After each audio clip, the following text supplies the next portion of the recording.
Hello, this is Angie DeRosa, Senior Editor of Contemporary OBGYN. Welcome to our next video series. There is a group of dedicated scientists in women's healthcare that is on a mission to ensure diversity and inclusion in every area, including research groups, studies, any institution where scientific research and decisions are being made that affect women. If it concerns women's health, they are at the forefront of ensuring that women scientists are on boards and panels and that the interests are being represented. The Women's Health Collaborative has been formed by this group of scientists, which includes Dr. Michal Elovitz, its outspoken executive director, who you will hear from shortly in this video presentation. The Women's Health Collaborative's mission is clear: empower women from diverse backgrounds to succeed and become leaders in science and medicine in the field of women's health. What provoked the formation of this group was the creation of the Burroughs Wellcome Fund Pregnancy Think Tank, which was part of the fund's effort to advance human health in the decade ahead, with pregnancy as a key window to discovery. That's according to the fund and a special report that was published in the American Journal of Obstetrics and Gynecology. A working group was formed, but Elovitz and others were dismayed at the makeup of the group. For purporting to support diversity, the makeup of the group was anything but diverse. Dr. Elovitz and two other doctors wrote to the editors of the American Journal of Obstetrics and Gynecology and asserted their position. The think tank was made up of personally and professionally affiliated white scientists, 16 of 17. 13 of 17 were men and included only one practicing obstetrician. Contemporary OBGYN offers this video interview with Dr. Elovitz to inform its readers of the creation of the Women's Health Collaborative. We also reached out to the Burroughs Wellcome Fund, whose president and CEO, Dr. Louis Muglia, provided a written response. Dr. Muglia said the following: "This think tank was a one-time event created to bring in researchers from outside of reproductive sciences to help add new and diverse perspectives with a basic science focus. Our intentions were not to exclude anyone, but the meeting was limited in size, with usually a single person per discipline. As we have conveyed, we will be more intentional in prioritizing greater diversity of individuals as well as disciplines as we convene future efforts. Burroughs Wellcome Fund as an organization is committed to this core element of all we do moving forward."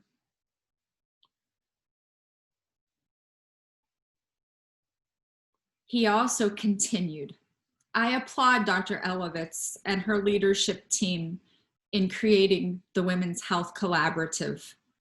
This initiative highlights the need to maintain attention to all aspects of diversity, and we would welcome the opportunity to help support this collaborative. We share the same goals." Take a listen to the video interview with Dr. Elovitz. Let us know what you think about how women and minorities are represented in science and specifically the OBGYN field. Follow us online at contemporaryobgyn.net for other video interviews and related content. Thank you. What's important to me is that people stand up. What's important to me is that people join us. It is a core group of women, and now with hundreds of other women supporting it. So I think for years, many of us have talked kind of back and forth about inequities and our frustrations, either individually, for our mentees, for each other, kind of these roadblocks that keep coming up, whether it's with promotion or being on boards, or the fact that we are a group of women doing women's health research, and routinely on the podium in front of us is a line of white men. It has been frustrating, at times defeating, and those conversations have happened for years. I think in the last year that had naturally started increasing with George Floyd's murder, and along with so many other murders of Black men and women in this country. The idea that people are finally having some reckoning, if you will. It's hard for me to really talk about reckoning because this didn't start 6 months ago, right? This has been going on for decades, if not 400 years.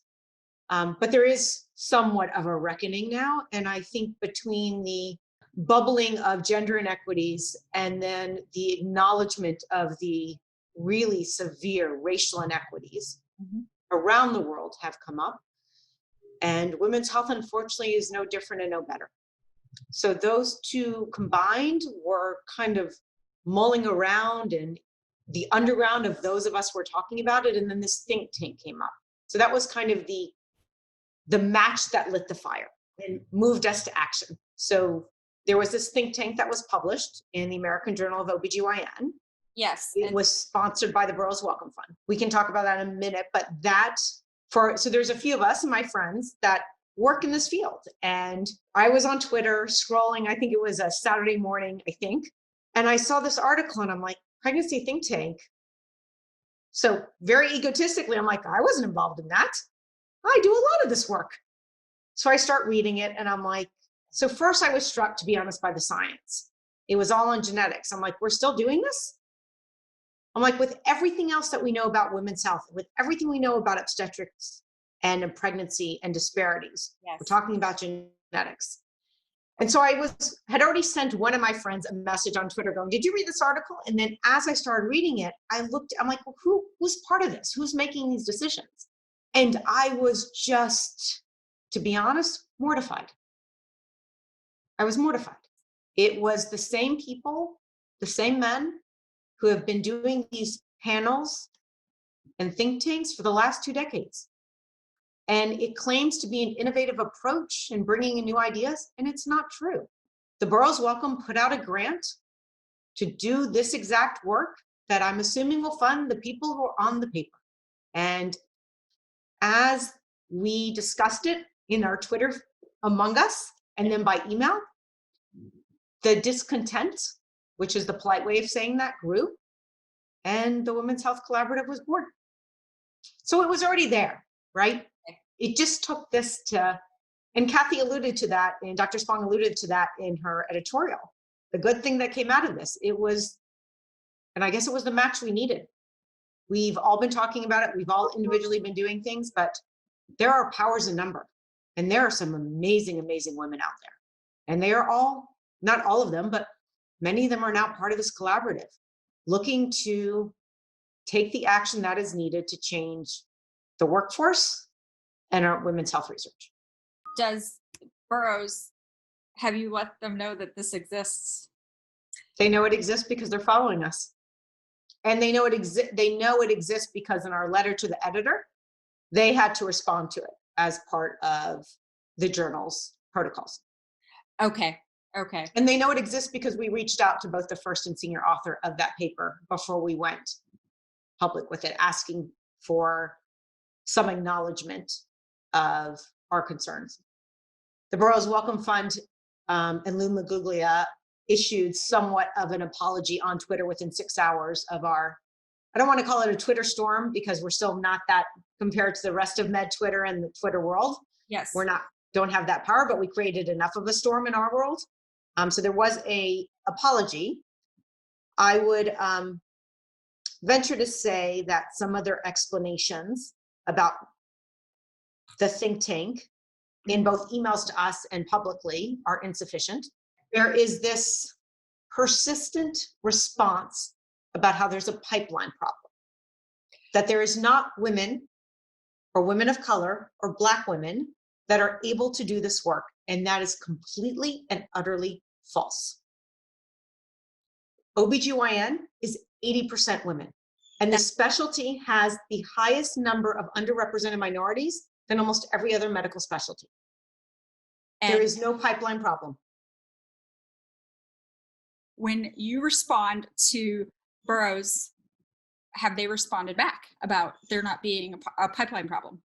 There were responses that in the group that was originally brought together, that there was more diversity in that group, but the authorship ended up being what it was. I don't really have an answer for that. Yeah. And to be completely honest, we stopped asking.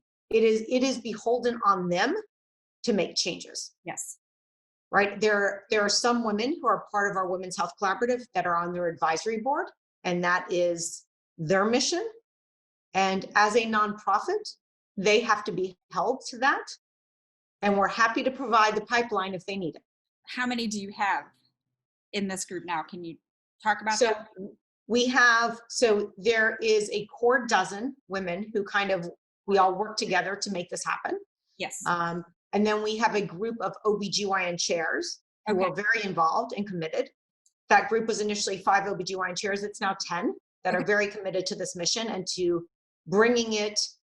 So first of all, they empower it just by being OBGYN chairs, but also bringing it to the departments, universities, as well as being able to bring that message on a more national level, if not global level. And there are, at this point, the listserv has somewhere around 300 plus women signed up to say, I want to be on the listserv. And it's not actually just women, but it's mostly women. So I did want to go back for a minute and talk about some of the data from the NIH and get your take on that. The data that Dr. Spong included, 2019 being the first year that federal funding for women's health research was actually classified based on scientific relevance. Yes. So let me give people an example. So if someone wrote a study yes, about cancer, right? Say colon cancer, and their recruitment population was 20% women, that counted as women's health research. That seems to mean, so it's important for women to study colon cancer, but that's not women's health research. Women's health researcher is cancer research that focuses on endometrial cancer, ovarian cancer, cervical cancer, breast cancer. A study about using drugs to control diabetes that has 30% women is considered women's health research. That's not women's health research.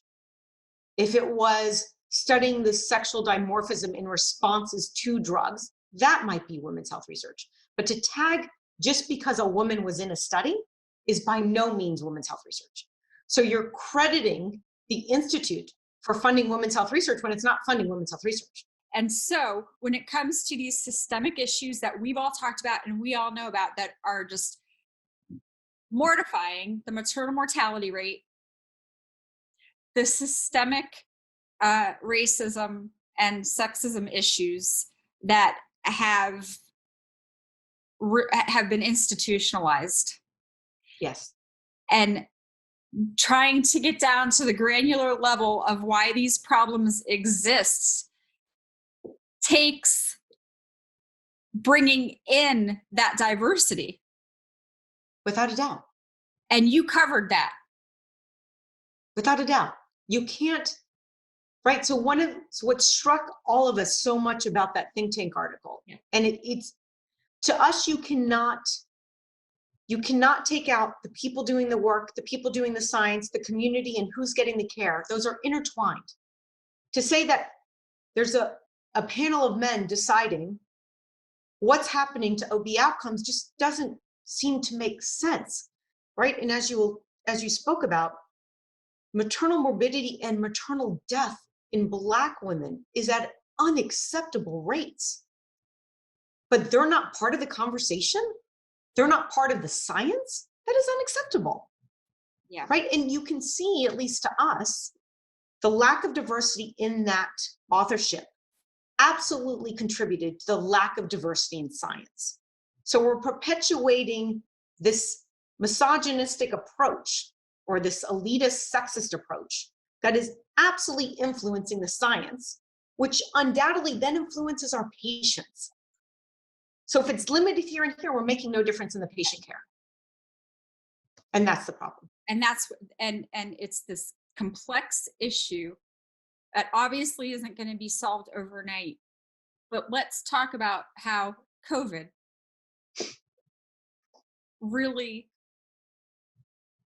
in a lot of ways, from what I've seen, exposed it. Do you think so?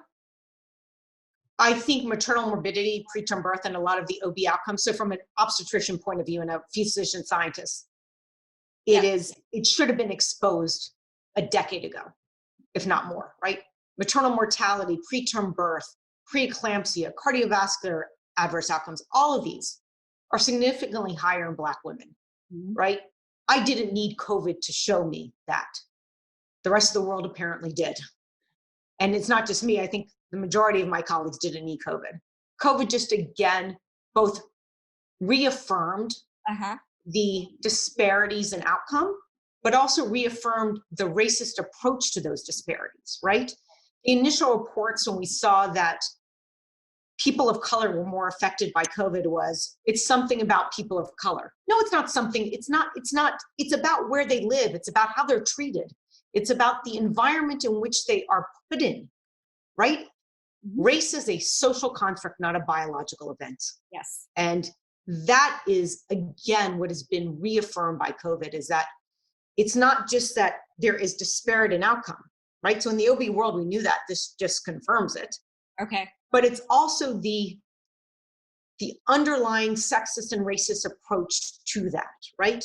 There must be something about the dogma is there must be something about people of color that make them more likely to get it. And the assumption is something biological, but it's not. Okay. It's where there's data out of New York. It is by zip code, right? It's where they live in neighborhoods that is contributing to higher rates of acquisition and severity. In the piece that, diversity is essential for good science and reproductive science is no different. A response to the recent formulation of the Burroughs Wellcome Fund Pregnancy Think Tank, you all wrote about those marginalized groups, mentioned those marginalized groups, poor women, Black, Indigenous, and women of color. And of course, the lesbian, gay, bisexual, transsexual, queer questioning, intersex, asexual community. This statement stayed with me. The time is now to open up seats at the table and allow them to become critical participants in developing that strategic research plan to tackle the problem of adverse pregnancy with and in the name of meaningful science. It's not an opportunity to be missed to build a deep bench of scholars and leaders for the future. It's a lot to take on, but you guys are doing it. We are. And how long do you think, from your experience as a scientist, it will take for some meaningful change? Are we talking to the hopeful or the pessimistic side of me? So first, I do want to acknowledge that those amazing words were written by my friends and colleagues, Dr. Indira Mysakar and Dr. Elizabeth Bonney. And so they are really responsible for writing those very meaningful and powerful words. Yeah. So we are at a precipice. We are at an interesting point in our lives where the opportunity to evoke change feels like it's right in front of us. It sometimes feels like it's a carrot we're chasing, but it does feel like there's this unique opportunity, which is why I think so many of us feel a sense of urgency, because I think we are concerned that the door is going to close. that people are seeing this as a time of reckoning, but then it's going to go away. And so we feel the burden and obligation to make sure that door does not close. And I think what's so unique about the collaborative is very different from other task force and other groups that are part of societies that are specific to a certain area of women's health. Yeah. We were very intentional that the Women's Health Collaborative should span all of women's health. So it's not just about pregnancy. Okay. It's not just about women's cancers. It's about all of it. It's about all of that we do in women's health, from general OBGYN care to HIV prevention to women's cardiovascular disease, all of it, right? Our goal is really to span women's health because we believe there is power in our collective voice. That makes it unique, and we hope is able to incur more decisive action by taking this approach, by bringing us together. And so that is what is very unique about the collaborative, in that we can, in the nicest way, infiltrate existing systems and processes and bring change to bear. Yes, because that's what it's going to take, is all of that coming together. So I see these younger women, and I see how much they love the sciences and getting into the sciences and teaching them to work together, but knowing that we have to push that, and that to your collaborative, to the point with your collaborative, that's what has to happen. There has to be this sustained effort. Yes, there does. There absolutely does. You can't take your foot off the gas. No. And that's what it sounds like you guys are doing. Like, you're like, this is our response. Yes. After decades, from your perspective and the other, health practitioners, of seeing it and seeing the outcomes. So I think there is definitely an urgency. There is definitely this need to not just push on the gas, to push it hard and not to let up. And I think that comes from two things. It comes from seeing our patients suffer. It comes from seeing our colleagues suffer. And it comes from some of our own suffering. Many of us have been in this field for 20 plus years. And we all have our stories. And unlike, I think, prior ideas about, everyone should have to go through this, we don't want other women to go through this. We don't want them to climb a hill full of ice, covered in ice. We don't want them to be put down or dismissed by men or women in leadership positions, right? We want them to contribute. We want that path to be clearer. You don't have to struggle every step of the way to be able to make an effective difference. That is a misconception perpetuated by a male-dominated society. And so, again, keeping that sustained effort, that foot on the gas pedal. Are you hopeful for that? I'm very hopeful for that. One of the most rewarding parts of working on this Women's Health Collaborative is the women. Every time I get frustrated or we get some other ridiculous email or comment made to us, one of them has enough hope to lift the rest of us up. And by doing that together, even in these last 2 months, we've been able to keep our foot on the gas. And what I will also say is, the reason I am hopeful, I knew a lot of these women, and I knew how amazing they were. But when we talk about bringing changes to bear at certain of our societies, at certain journals, what you find out is that this person's on this committee, this person's there, this person has this responsibility, and we already have some foothold. We just need to put the pressure on. And again, there's power when there's people standing next to you and behind you. And we are going to leverage that. And we have taken this on, and we are not going to let our foot off the gas. Yes. There's too much at stake. It is so true. The power in numbers, the being able to lift each other up when it's like you said, the struggles, like you don't want it to be this hill of ice and clearing that path. And I think that that's what motivates me, is knowing that these paths are being cleared for future women who deserve access to the good health care and better outcomes, and are not just discriminated against.